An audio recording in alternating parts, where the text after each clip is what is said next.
Pagpalang araw po, kaibigan. Isan pa, ito na naman po ang inyong kaibigan kay Jesus, Brother Manny Bautista. Isan pa, tayo po ay mag-aaral ng Ebanghelyo ng ating Panginoong Diyos.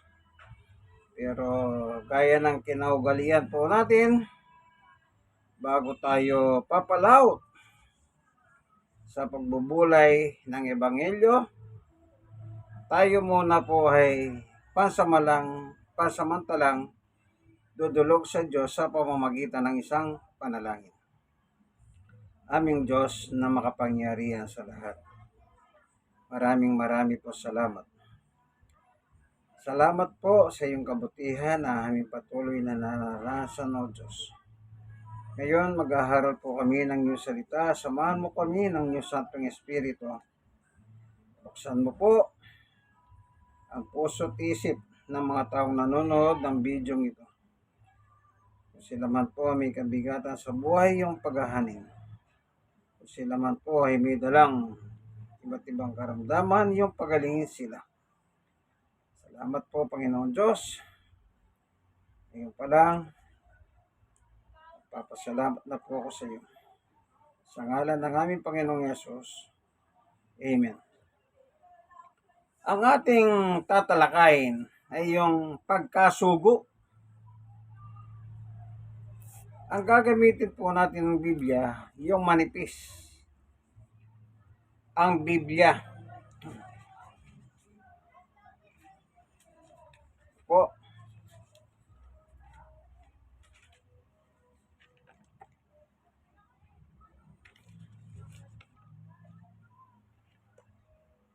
Magandang balita, Biblia. Ano po? Ang Biblia, bagong tipan ng Panginoong Jesucristo.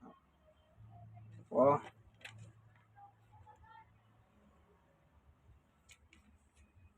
Gawa sa Philippine Bible Society. Po. Tignan natin ang pahayag o salita ng Panginoong Yesus sa libro ng Juan.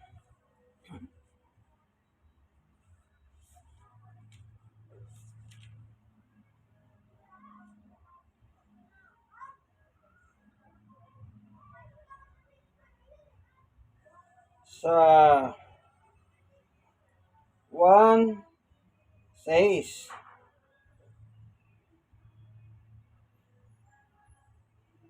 Sa 38. Sapagkat bumaba akong mula sa langit, hindi upang gawin ko ang aking sariling kalooban, kundi ang kalooban ng nagsugo sa akin. Ang nagsasalita dito ang Panginoong Yesus po, ano? 39. Tingnan po natin, ano? 39. At ito ang kalooban na nagsugo sa akin, na sa lahat ng ibinigay niya sa akin, ay huwag kong iwala ang anuman, kundi ibangon sa huling araw, 40. Sapagkat ito ang kalooban ng aking Ama, ng bawat nakakita sa anak at sa kanya'y sumampalataya, ay magkakaroon ng walang hanggang buhay, at aking siyang ibabangon sa huling araw. Maliwanag, ano? Ngayon, dito tayo sa 38. Ulitin ko. Sabi ng ating Panginoong Yesus, sapagkat bumaba akong mula sa langit, hindi upang gawin ko ang aking sariling kalooban, kundi ang kalooban ng nagsugo sa akin. Maliwanag po, ano? May kalooban ng Panginoong Yesus, pero hindi yun ang gagawin niya, kundi yung kalooban ng nagsugo sa kanya.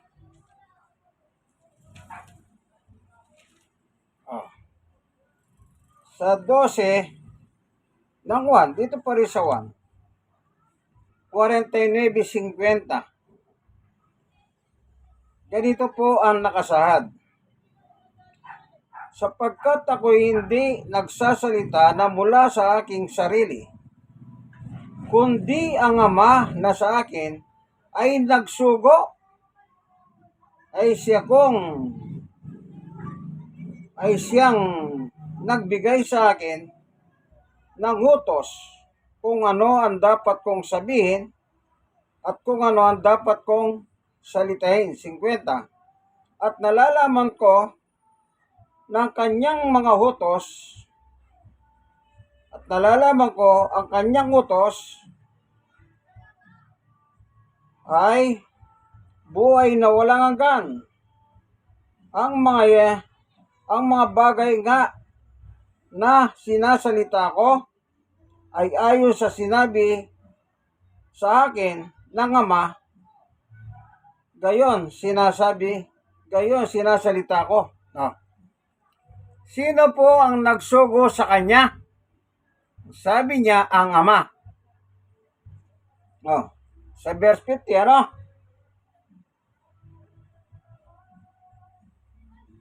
At nalalaman ko na ang kanyang utos ay buhay na walang hanggan. Ang mga bagay nga na sinasalita ko ay ayon sa sinabi sa akin ng Ama, gayon ko sinasalita. Yon. Sinong nagsugo sa kanya? Ang kanyang Ama. Kaya sabi ni Jesus, kung babalikan natin yung 1:38, sapagkat bumaba akong mula sa langit, hindi upang gawin ko ang aking sariling kalooban, kundi ang kalooban ng nagsugo sa akin.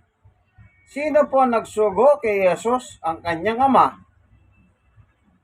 Ayon po sa binasa natin, tignan naman natin sa 49 ng 1:12. Sapagkat ako'y hindi nagsasalita na mula sa aking sarili, kundi ang Ama sa akin ay nagsugo. Maliwanag po. Ang nagsugo sa kanya ay walang iba kundi ang Ama. Tinutukoy niya po ang kanyang Ama na nasa langit. Kasi sabi niya sa 1:38, ako'y bumaba mula sa langit. Ulitin nga natin, sapagkat bumaba akong mula sa langit. So, ibig sabihin pala dito ng Panginoong Jesucristo, siya po ay tagalangit. Bumaba. Ang tinutukoy niyang bumaba dito sa ating lupa, kinalalagyan. Siya ay bumaba.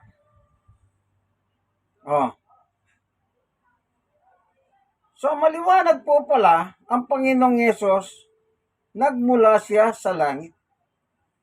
At ang kanyang pangangaral, kanyang pagsasalita, sa loob ng 3 taon, ay lahat yun galing sa kanyang Ama. Hindi po yung kalooban niya kanya sinunod. Naalala niyo pa ba nung malapit na siyang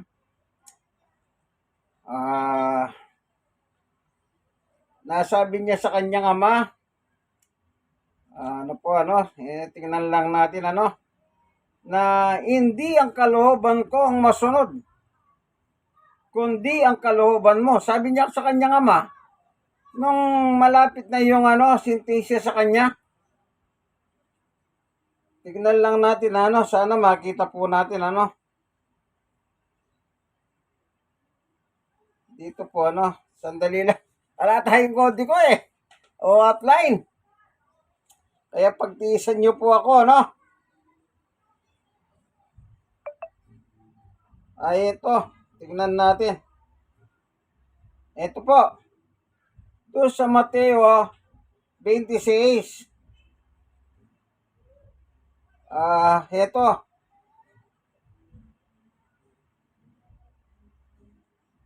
Meron siyang binanggit dito,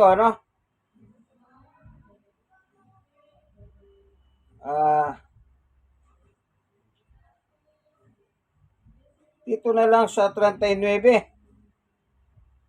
At lumakad siya sa dako roon at siya'y nagpatira pa at nanalangin na nagsasabi, Ama ko,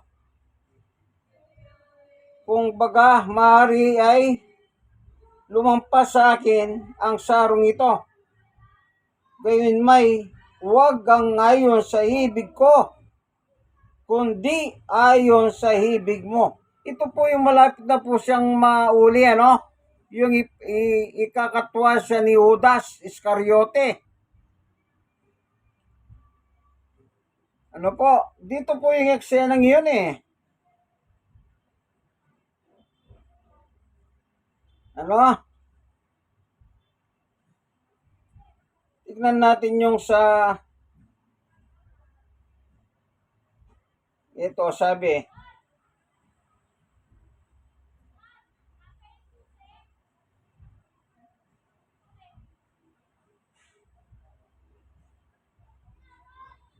Kung sisimulan po natin sa 34, ano? Sinabi sa kanya ni Jesus, ang kausap si Pedro, katotohanan sinasabi ko sa iyo na sa gabing ito, bago tumilaw ang manok, ay ikakaila mo akong makahitlo. 35, sinabi sa kanya ni Pedro, kaymat ako'y mamamatay na, kasama mo ay hindi kita ikakaila. Gayon din ang sinabi ng lahat ng mga halagad. 36, na magkagayoy dumating si Jesus na kasama sila sa isang dako na tinatawag na Getsemani. At sinabi sa kanyang mga halagad, magsiyo po kayo rito, samantalay ako'y paparoon doon at mananalangin. At kanyang inama si Pedro at ang dalawang anak ni Zebedeo at nagpasimula siyang namanglaw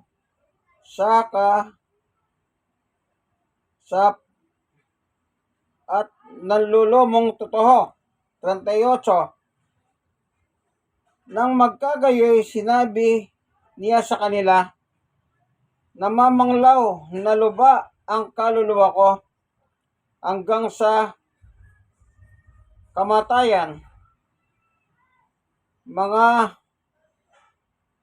tira kayo rito at makipagpuyat sa akin. 39, lumakad siya dako paroon at siya'y nagpatira pa at nanalangin na nagsasabi, Ama ko, kung maaari ay kung maaari lumampas sa akin ang sarong ito, gayon may huwag ang ayon sa ibig ko, kundi ayon sa ibig mo. Ano po, yun ang sabi. So, maliwanag ano? Nadarama na po, namamanglaw siya kasi nararamdaman ng Panginoong Yesus na dadating po talaga sa paghihirap niya ang pagtubos sa kasalanan ng tao. So, sabi niya, bumaba ako mula sa langit. So, pinatutunayan lang natin dito, ano po, bilang anak, isinugo ng Diyos. Ano? Isinugo siya ng Diyos. Meron lang tayong titignan dito.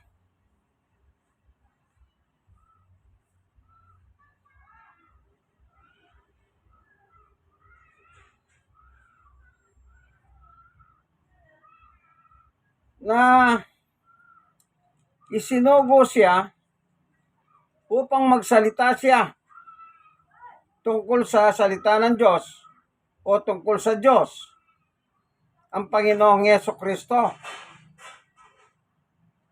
Ngayon, kumbaga sa politics, siya ang representative ng Diyos, ang ating Panginoong Jesucristo. Kasi sinugo siya eh. Ngayon, nag-aral siya, 3 taon,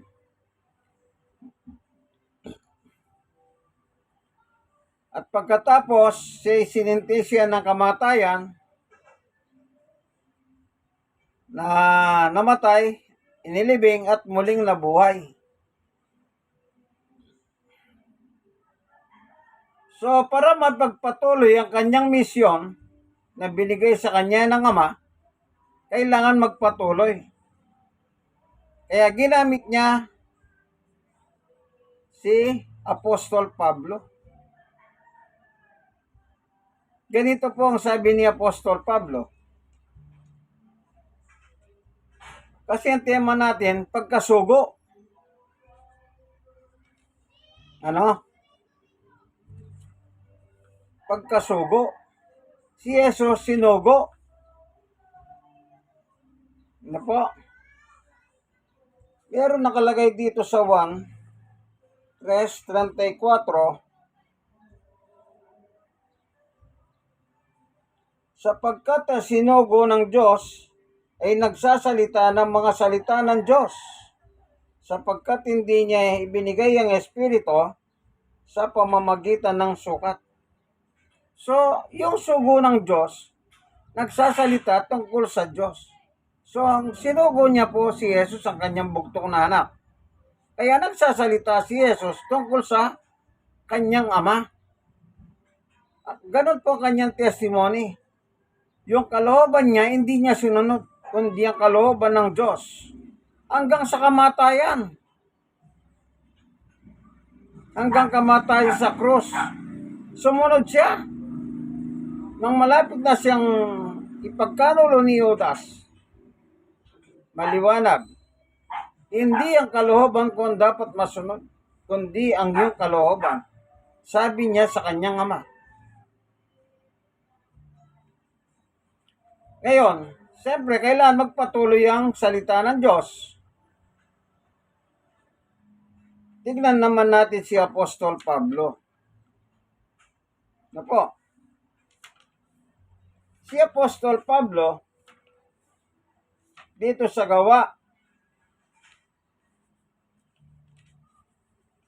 26. Simulan po natin sa 12.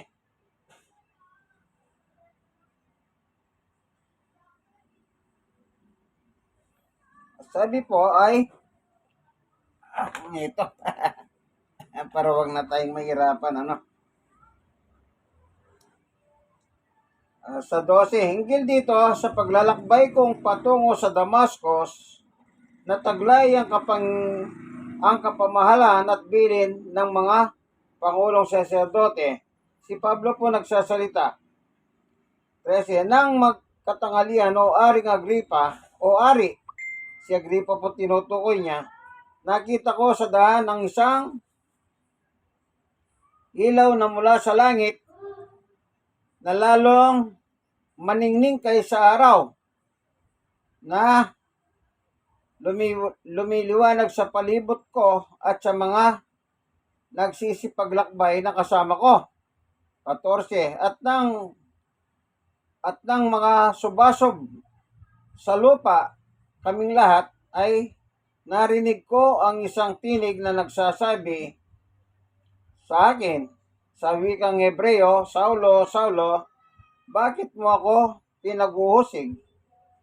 Mahirap sa iyo ang sumikat sa mga matulis.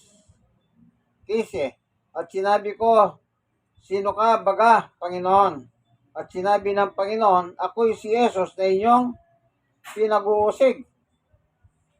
16, datapwat magbangon ka at ikaw ay tumindig sa iyong mga paha, sapagkat dahil dito'y napakita ko sa iyo upang ihalal kitang ministro at saksi din naman ng mga bagay na nakita mo sa akin at ng mga bagay na pagpapakitahan ko sa iyo. 17, na ililigtas kita sa bayan at sa mga hentil na sa kanila'y isusugo kita.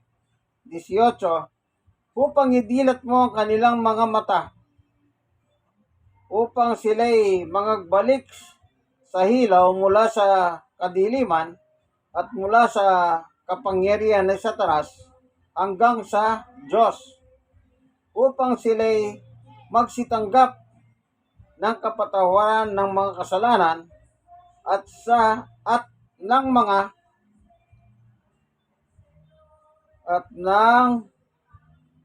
mga kaalaman.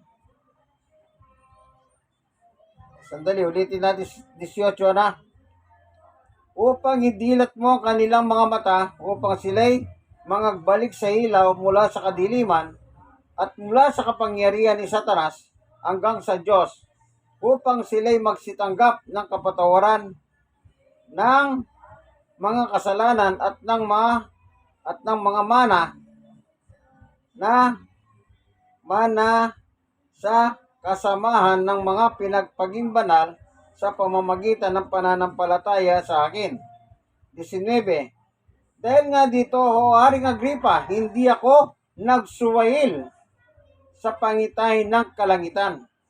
20. Kundi nangaral ako una sa mga taga Damasco at sa Jerusalem din naman at sa buong lupain ng Judea at gayon sa Entil na sila'y mangagsisi at mangagbalik loob sa Diyos na mangagsigawa ng mga gawang karapat-dapat sa pagsisisi. Ayon. Ito po yung pag-appoint ni Jesus kay Pablo. Anong sabi niya? Gagawin kitang ministro. Ito po yung tunay na ministro. Kinausap ni Jesus mula sa langit. Yan ang totoong ministro. Ay, yung mga ministro ngayon, ay hindi totoo yan. Mga pegi yun. Peging ministro. Ano pa? Kung ano-ano sinasabi nila tungkol kay Jesus. Kung ano sinabi ni Pablo, yun po ang paniwalahan ninyo. Bakit? Si Pablo at saka si Jesus, nagkausap sila eh. Nagpahayag si Jesus kay Pablo. Kaya, yung turo ni Pablo, yun ang dapat paniwalahan. Siyang totoong ministro ni Jesus. Sino nag-appoint sa kanya? Ang ating Panginoong Jesus. Yung mga ministro ngayon. Ang nag-appoint sa kanila, yung kanilang founder. In-appoint sila bilang ministro. Pero ang turo nila, si Jesus ay tao at hindi Diyos. Sabi ni Jesus, ako galing sa langit, bumaba ako dito sa lupa eh. Sa isang pagkakataon, may pasalita si Jesus, ako'y taga-itaas, kayo'y taga-lupa. Ang taga-itaas nagsasalita ng bagay tungkol sa langit. Mga taga-lupa nagsasalita tungkol sa bagay sa lupa. Ano sinasabi ni Jesus? Tungkol sa kaharian ng langit. Ngayon sasabihin mong tao yan? Saan mo mababasa na meron taong nakatira sa langit? Sige lang, magpalitaw po kayo ng ebidensya. Kayong mga tao, si Jesus hindi Diyos. Sinabi niya, ako'y bumaba mula sa langit. Maghanap kayong talata ngayon na merong nakatirang tao sa langit.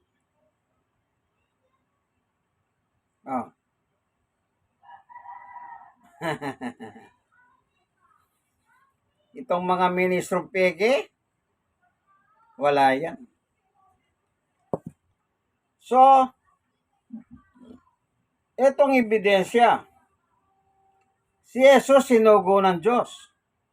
Nagsasalita ng salita ng Diyos. Para magpatuloy ang salita ng Diyos, in-appoint niya naman si Pablo bilang ministro. Ayan, napakaliwanag po. Binasa natin, ano? Wala tayong dinagdag. Letra por letra. Ah, nung naglalakbay siya sa Damascus, ano sabi niya sa kanya? Ito. Basahin natin muli. Ano po, para makita natin. Asa na? Baka nawala na. Ito. Sa 15. At sinabi ko, sino ka, baga? Panginoon, at ako. At sinabi ng Panginoon, ako si Jesus na iyong pinag-uusig ko. Tingnan natin yung salitang ministro. Ito, sa 16, datapwat, magbaon ka na. Datapwat magbaon ka. At ikaw ay tumindig sa iyong paha, mga paha, pagkat dahil dito'y napakita ako sa iyo upang ialal kitang ministro at saksi. Ito yung tunay na saksi, si Pablo at ministro. Yung mga saksi, wala naman silang nasaksiyan eh. Tapos sasabihin nila, saksi daw sila. Sa Biblia, ang sinasaksiyan ni Pablo ay si Jesus. Ewan ko yung mga saksi ngayon, sino sinasaksiyan nila? Baka yung founder nila ang sinasaksiyan nila. Dito sa Biblia, sinasaksiyan ni Pablo, walang iba kundi ang Panginoong Yesukristo. Ito po yung totoong saksi, totoong ministro. Sino? Si Apostol Pablo. Sino nag-appoint sa kanya bilang saksi at ministro? Ang ating Panginoong Yesukristo. Yung mga saksi naman, inulaan si Jesus darating sa ganitong taon. Tapos hindi darating, ay ganitong taon na naman. Hindi dumating, puro na lang sila hula ng hula. Ala naman pong dumarating.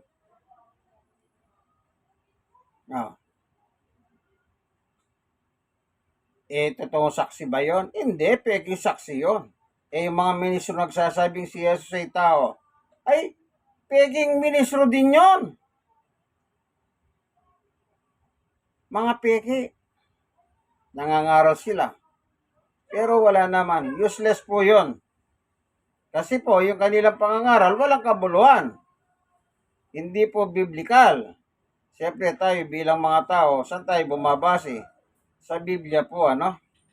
Kasi pag sa Biblia tayo bumabase, wala po tayong magiging problema. Kung ano yung nakatala sa Biblia, sila lang po ating pinaniniwalahan. Yung saksi, si Jesus maliit na Diyos. Sa mga ministrong peke, si Jesus ay tao, hindi Diyos. O kita nyo? Paano? Kaya po wala silang talaga, wala silang otoridad. Peking saksi at peking ministro ang tawag sa kanila dapat. So, nagpatuloy po ang ministry sa pamamagitan ni Pablo. Kaya yung sulat ni Pablo, dapat natin paniwalaan kasi appointed siya ni Jesus na bilang ministro para sa mga hentil. Tayo pong Pilipino, mga hentil po tayo, hindi tayo Diyo. Kaya kung Pilipino ka, yung sulat ni Pablo, ang paniwalaan mo. Kasi si Pablo po ang inilagay bilang ministro. Meron pa sinabi si Pablo, 2:7, sa Timoteo. Ganito naman po nakalagay. Babasahin natin, ano? Para lang po sa kabatiran ng lahat. Sabi ni Pablo, na dito'y itinalaga ako na tagapangaral at apostol. Gamitin natin. Na dito'y itinalaga ako na tagapangaral at apostol Sinasabi ko ang katotohanan, hindi ako nagsisinungaling, guro sa mga hentil sa pananampalataya at katotohanan. No? Hindi siya nagsisinungaling. Guro sa mga hentil. Kaya tayong mga hentil, kung meron man tayong kinikilalang apostol, ayan, si Apostol Pablo po yan. Hindi siya nagsisinungaling. Kaya yung mga epistola ni Pablo, dapat po nating paniwalahan. Huwag po tayong magduda. Kagaya na sinabi ni Pablo. Anong sabi niya dito sa Pilipos? Basahin natin, ano?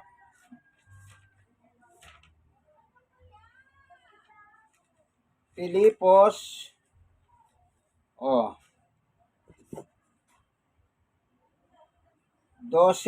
Magkaroon kayo sa inyo ng pag-iisip na ito'y na kay Kristo Jesus din naman. 6.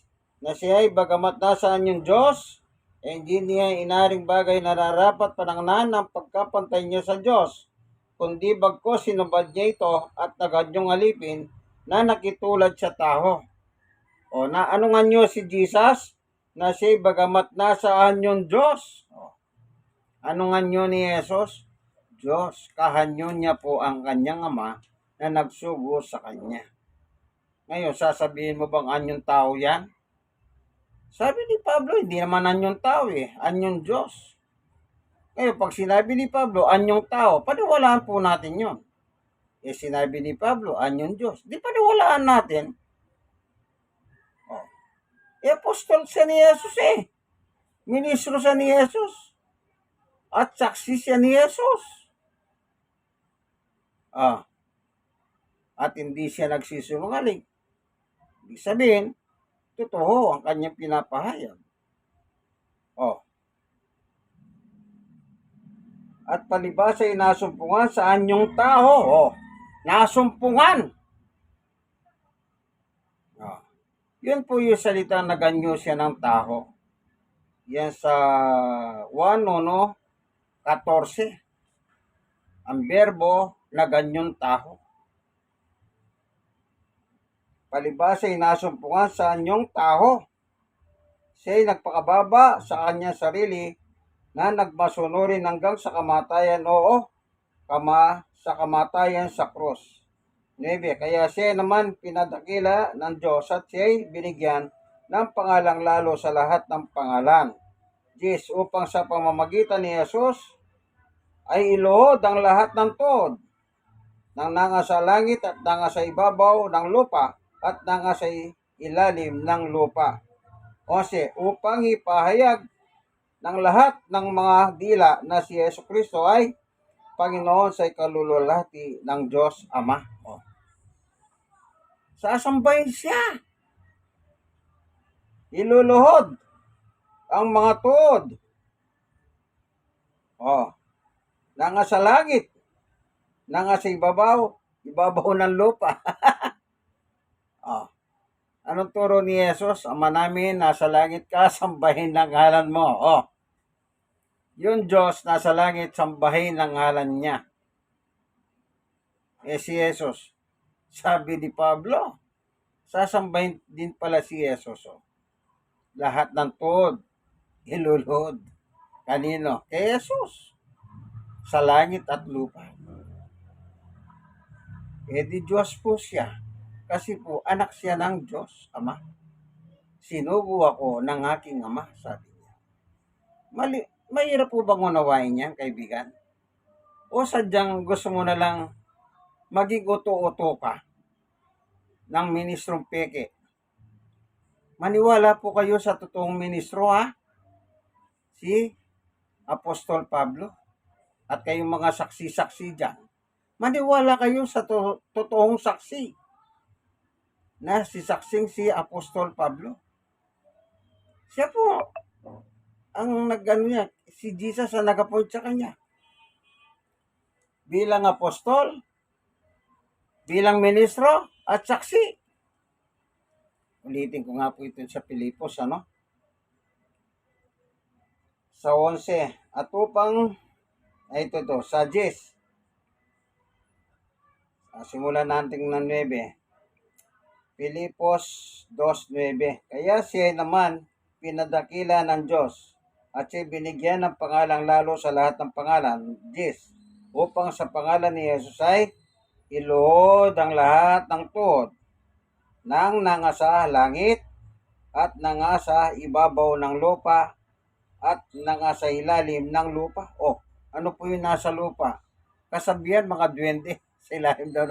Pati pala yung mga, eto siyempre bilang tao, dito, sabi, may duwende sa ilalim ng lupa, mga nonong punso nasa lupa. Yung nasa lupa na yun, kung duwende man, nono sa punso yun, pati sila luluhod pala kay Jesus. Tignan nyo po. Yan ba sasabihin yung hindi Diyos? Ultimo nga yung nonong punso, mga duwende na nakatira sa ilalim ng lupa. Ayan, si Pablo may sabi niyan. Binabasa ko lang po ang epistola ni Pablo. Ang totoong ministro, totoong apostol, totoong saksi ng katotohanan. Upang ipahayag ng lahat, kita nyo po, ng mga dila na si Jesucristo ay Panginoon sa kalulwalhati ng Diyos Ama. Ang problema, mayroon mga reliyon. Hindi nila tinatawag na Panginoon si Jesus. Kaya sa kanila, walang kalwalhatian ng Diyos sa kanila. Isa pang reliyon yan. Sino yon? Yan pong mga Muslim. Kasi hindi na, sa totoo lang, in fairness mga kaibigan ng Muslim, may kaibigan ako, imam, si kaibigan ko. Nagtuturo siya. Kaibigan ko, si aming tao. Hindi sila naniniwala ang Panginoon si Jesus. Kaya walang kalwalhatian sa kanila ang Diyos ay yung kay Pablo. Si Pablo po may sabi, binasa ko lang Kaya ang mga Muslim naman, hindi sila naniniwala kay Pablo. Si Pablo daw ay isang sinungaling. Okay, iwanan natin yan. Meron akong binanggit 3 Muslim, saksi, saka yung mga peking ministro. Maliwanag po, kung si Jesus nagmula sa langit, anak ng Diyos, naturalmente, Diyos po siya. Bakit? Galing sa langit, bumaba dito sa lupa.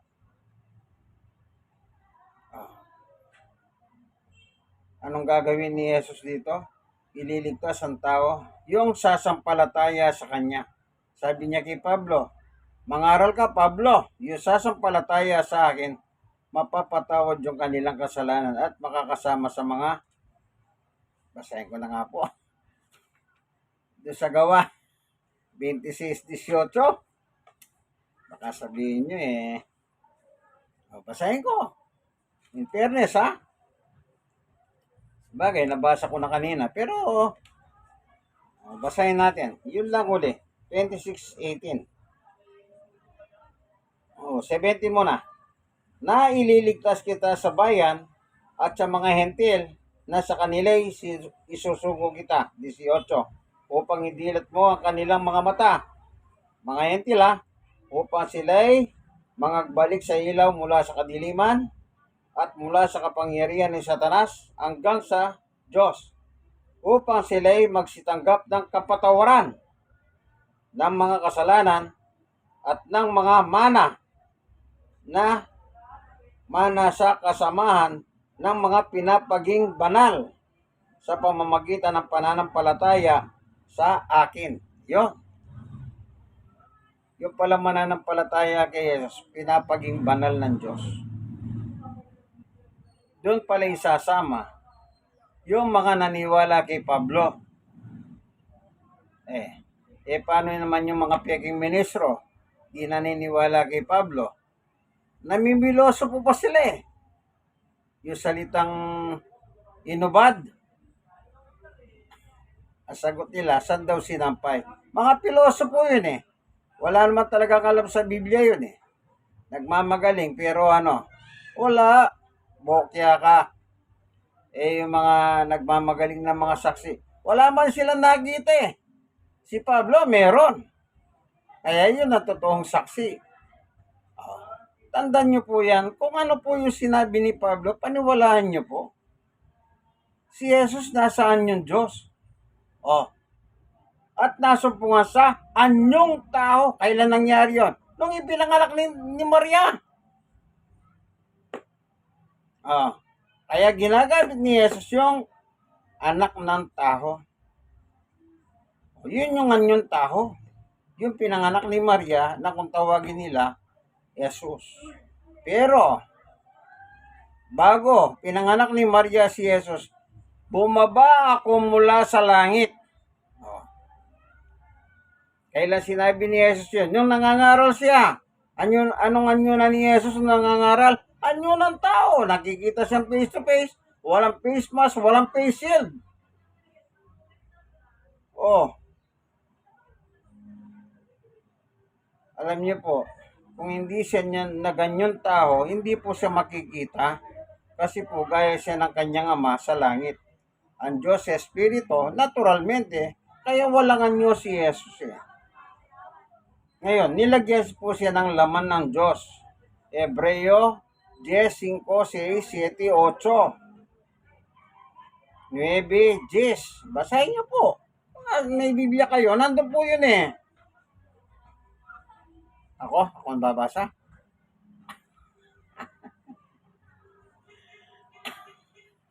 Sige na nga po, ano? Panguli.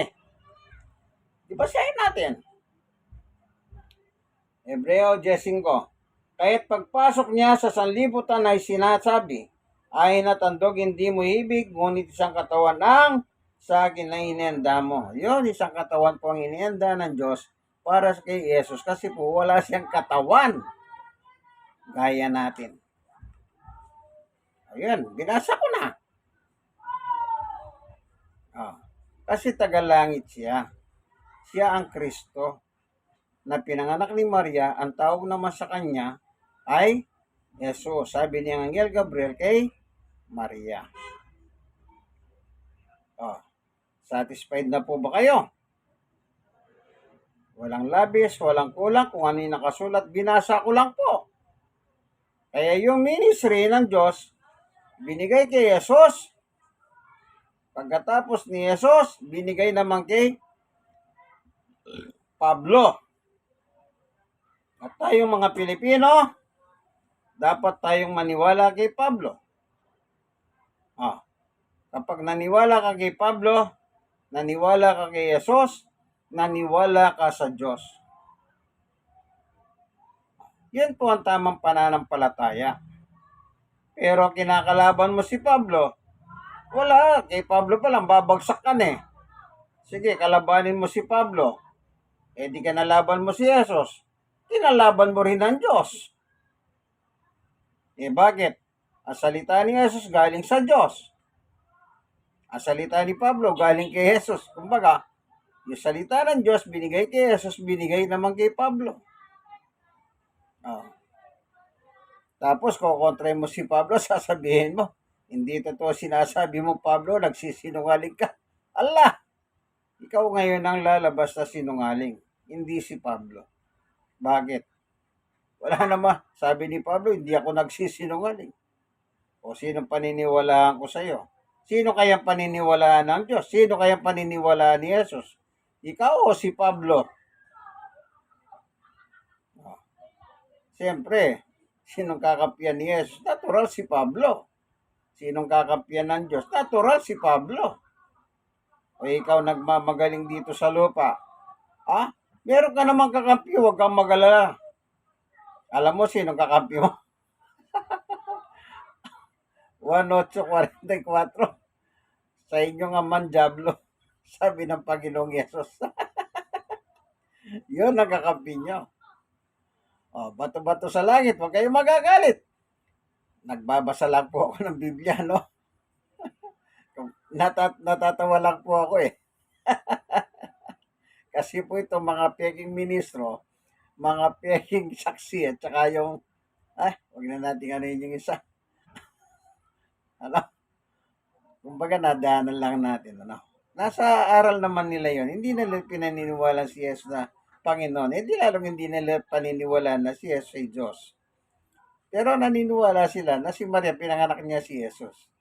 Naniniwala sila na si Jesus anak ng Diyos. Ganun lang po kanilang believes, ano? Pero yung mga peking ministro at saka peking mga saksi, malupit yan. Anda, sabi ko nga po, yung peking saksi, ula na sila ng ula. Darating, hindi naman dumating. Nagsawa rin po sila hanggang sa na-realize nila siguro. Umingi pa sila ng tawad. Balita ko, umingi pa ng tawad sa kakahula ng kakahula eh. Then nagsabi nga sila, wag na daw silang uula uli. Ano po? Pero itong mga peking ministro, yung papel ni Jesus kinakamkam ng kanilang founder. Tsaka na natin pag-aralan yun, ano? Siya raw yun. Isipin mo, pati si Jesus pinalitan niya. Sa susunod na episode po natin, ano, tandaan nyo, ano? Yung papel ni Jesus, inangkin niya. Si Jesus daw yan. Nandun sa kanilang mga babasahin niya. Doktrina.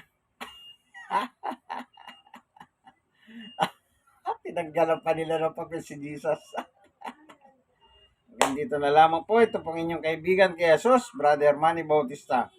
Nasa programa po tayong ang tunay na pagbubunyag ng katotohanan o salita ng Diyos ayon sa Biblia. Isa lang, kaibigan, ano? Like and like, share and subscribe na. Hanggang dito na lamang po. God bless us all. Bye-bye!